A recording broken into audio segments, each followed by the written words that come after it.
What is up, Chiefs Kingdom? Welcome to another episode of RGR Football. I'm your host, Gary McKenzie, and in today's episode, I want to talk about the edge rusher position for the Kansas City Chiefs, both in free agency and in the draft, and how can they attack this position during the offseason. So for starters, I wanted to start this little offseason handful of videos I do looking at the edge rusher position first. And I have prioritized edge rush for the Chiefs first because I think that there's this notion that if the Chiefs would have protected Mahomes better in the Super Bowl, they would have won that game. And yes, I believe that is true. But also, if the Chiefs' pass rushers were able to get after Jalen Hurts, like the Eagles' pass rushers were able to get after Patrick Mahomes, I also think that would have changed the outcome of the game.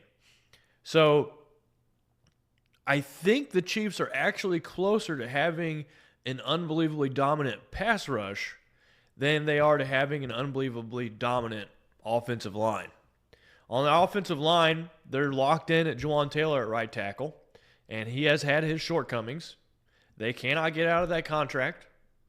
They have an open left tackle position. It's going to be hard to find a starting caliber left tackle, either in free agency or in the draft. And then they have a situation with Trey Smith where he might move on to another team.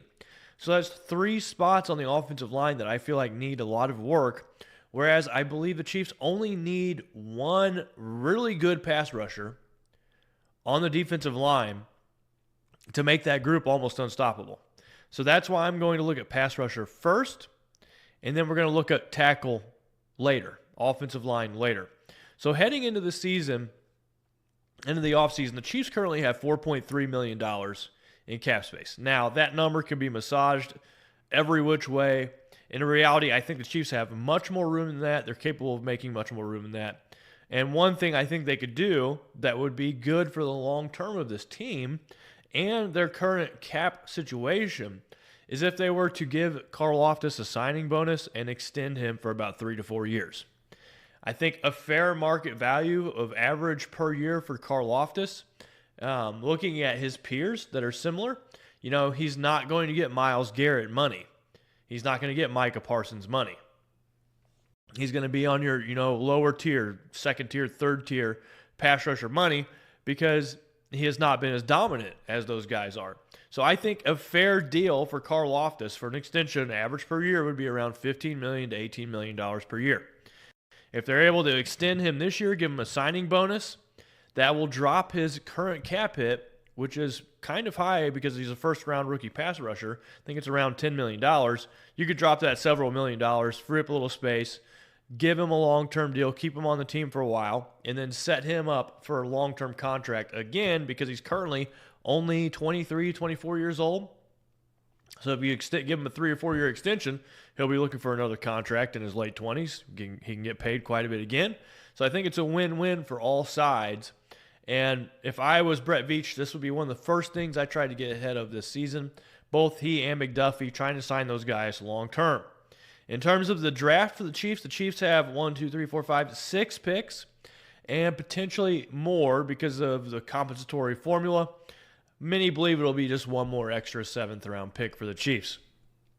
They have a first rounder, 31st overall, second rounder, 63rd overall, a third rounder from Tennessee, 66th overall, another third rounder, 95th overall, a fourth rounder, 127th overall, and a 7th rounder, 256th overall. Before I start talking about the draft, though, I want to just give an overview of what the free agency looks like for the pass rush market currently. There are a handful of guys that I believe are just outside the Chiefs' price range. So that would be your Hassan Reddicks, your Josh Sweats. I don't think that either of those guys are going to be in Kansas City next year. And for good reason. They're just too rich for what Kansas City can afford right now. Then you have the guys that I would say are still could maybe have some good years, but they're just too old. And Brett Veach doesn't want to take these players that are at the twilight of their career. And, that would be your Khalil Mack and your Matthew Judon. For players I think that would fit Spagnuolo's scheme and would potentially have a fair price for what the Chiefs would have to have at their disposal, I like the Chiefs re-signing Charles Omenihu. I like the thought of them bringing back Josh Uche if he doesn't ask for too much money. And then from outside, I kind of like Chase Young. You know, he's 25 years old. He had 7 sacks last season. He's 6'5", 264, so he'll be pretty strong on the edge. And then you have Deo Odeyingbo from the Colts. I like him as well. He's 25 years old, and he had 4 sacks last year, 6'6", 286, so he's a big frame man. Can also set the edge. So what I'm really trying to get across is that the free agency pass rush situation is not very strong. So I think the Chiefs would do well to get one of these 4 players, either Omenihu, Uche, Chase Young, Deo Odeyingbo. I think they would do well to keep one of those players on the roster. The fortunate thing for the Chiefs is that while the free agency position for the pass rusher position is not very strong, the draft is a completely different story. The draft has a lot of good pass rushers, and I think this is going to be a really strong year again for pass rushers in the NFL draft. Now, the top 3 guys, particularly the top 2 guys, Abdul Carter and Jalen Walker, these guys are not going to be available for the Chiefs. They're going to get gobbled up probably in the first 10 to 15 picks. I wouldn't be surprised if Abdul Carter was, first player off the board. So that leaves the Chiefs with some other options, and I looked at some tape, found a list of players that might be available there in the first round for the Chiefs, or the second round, and even the third round. And before I start talking about these 3 players I saw that I thought were interesting, I want to talk about Michael Williams for just a second. So he missed almost all of last season because of an injury, but he has top 10 potential in terms of the draft. Now, because of that injury, he might slide out, and who knows how far he's going to fall. If Williams falls to Kansas City, I think that they have to pull the trigger. I don't think he's going to get that far, so maybe I'm just pipe dreaming here, but I really like his game. Very strong, explosive athlete. Like I said, if he didn't get hurt, he would probably be a top 10 pick. So that's a guy you try to pick up on value and hope that he falls to you. I don't think he will. A player who I think will be there in the late first is Nick Scorton. Texas A&M, edge rusher, 6'4", 285. I think he's going to be there in the late first. He might get taken in the early second. And he somewhat reminds me of Felix Anudike-Uzomah, except the thing about Scorton's tape and FAU's tape is that I just feel that Scorton is more explosive. He pops more on tape.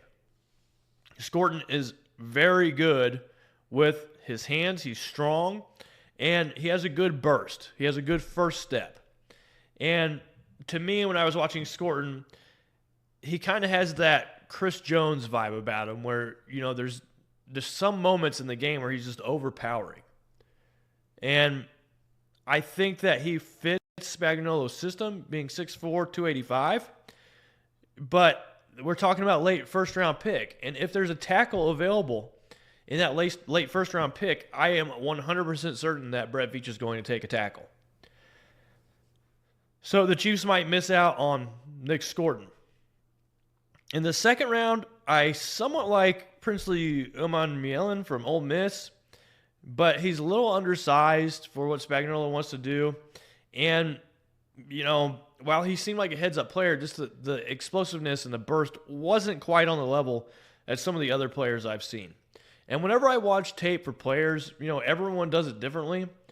But whenever I'm watching, I'm looking at all the players on the field, and then without recognizing, does this one player I'm interested in just look different from everybody else? Do they look explosive? Do they seem to have more of a burst? Whenever you're watching it, do they seem more violent than everyone else? Just what is it about this player that draws your eye to them? And if you watch a lot of plays and it just seems like they're just one of the players on the field and you can't see this major difference in explosiveness, or they're not popping on tape, then you kind of get the idea, okay, I don't think this player's going to have as much success in the NFL because you really have to stand out among your peers to have success in the NFL while you're playing in college. And in addition to that, I think that tape is the most important factor in evaluating NFL talent. So the NFL draft starts today. And year in, year out, we have these players that just dominate in the combine. Did I say the NFL draft starts today? I meant the NFL combine starts today. And these players that do awesome in the NFL combine, that doesn't always translate to the field. I think that teams, when they're evaluating talent, should start with tape and should base their evaluation on the tape. Then they should also base it on production. So tape and production are the two most important things when evaluating a player. Then you use the combine information as a companion piece if you have any tiebreakers that need to be made. You do not take the combine information as your strongest component whenever you're evaluating a player.